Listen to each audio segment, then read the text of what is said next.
think it's just the word sales itself. It conjures up images of Del Boy, of um, the dodgy car dealer, the mobile phone salesperson. Not to be too disparaging about all those people in those professions, but in general, they are, I think, the images that people have when they think of the word sales. And it's not why a lot of people go into business. They don't want to be at the sales side of it. So it just makes them uncomfortable.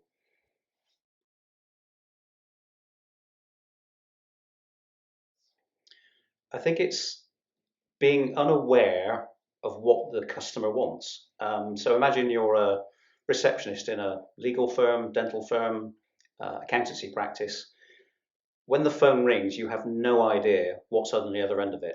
And I think that initial fear of not knowing accountancy or law or dentistry in its technical form is going to immediately put you on the back foot because you're frightened. You're going to be asked questions by the customer that you can't answer. Whereas actually, the role of that receptionist is to engage with the caller, to make them feel welcome to the firm, and just to gather information about what they do want.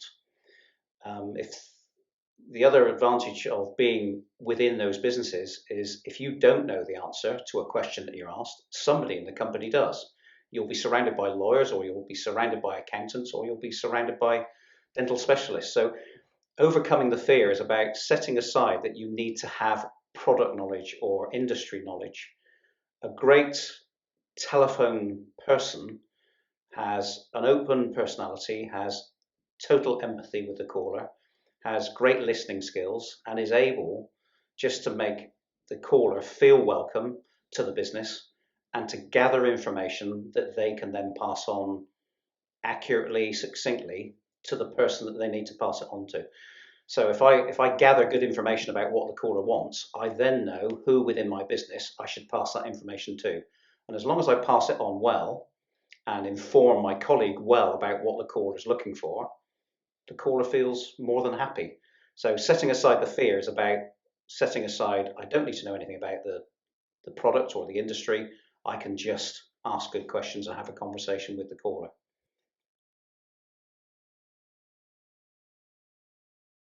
Yeah, no. I think the best way to combat the fear is to practice. So find a family member, a friend, or a colleague within the business and role play. I know everybody hates role play, but if you do it in the privacy of your own office or in your own home, particularly with technology, you can do it over video call now.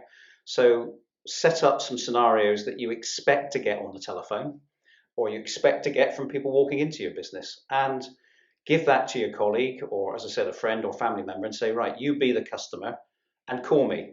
So call me on the phone, call me on video, or walk into my business. Let's just role play it and practice it over and over again. I would suggest you record it, which again is simple to do if you're using video conferencing, or you can use your mobile phone. Record it and watch yourself back. You'll hate it initially, but the more you practice it, the more that fear will go away.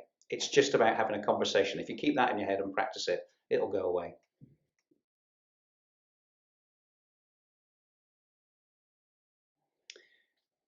The benefits of not knowing everything is that you will never talk in a technical sense and therefore not bamboozle the caller or the customer because you're not using jargon language.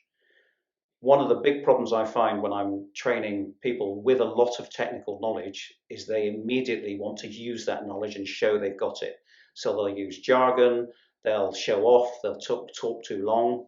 Whereas a person who has no technical knowledge about the product or service, who is just there to purely engage with me as a potential customer, will ask about me, my business, my interests, my needs, my wants, and avoid all the technical stuff because they can't go down that route. And that, in my view, makes for a much better initial conversation than you're ever likely to get with a very technical person on the other end of the telephone or face to face.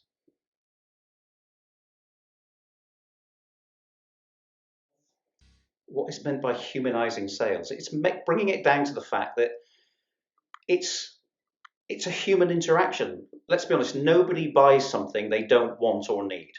Well, maybe we do sometimes, we waste our money, we know that. but it was a bargain or whatever it might be. But when we're talking to a potential customer, we have to remember that they are not just somebody who's going to buy our product or service. They are a person. And however big the company is they work for, there is a personal interest in them buying the right product or service. It might be because they're worried about their reputation, or if they're switching suppliers, they might be fearful that their colleagues will criticize them if what they buy doesn't work or doesn't, fit their business. So remember that every purchase, whether it's with an individual or a company, is actually a personal decision for that buyer, for that person you're interacting with. So if you keep it personal, it's going to be much more fun. You'll have a much better conversation, and you'll actually find out more about the person and the business than you ever would by keeping it too formal or too, about your company and not theirs. It should always be about them, not you.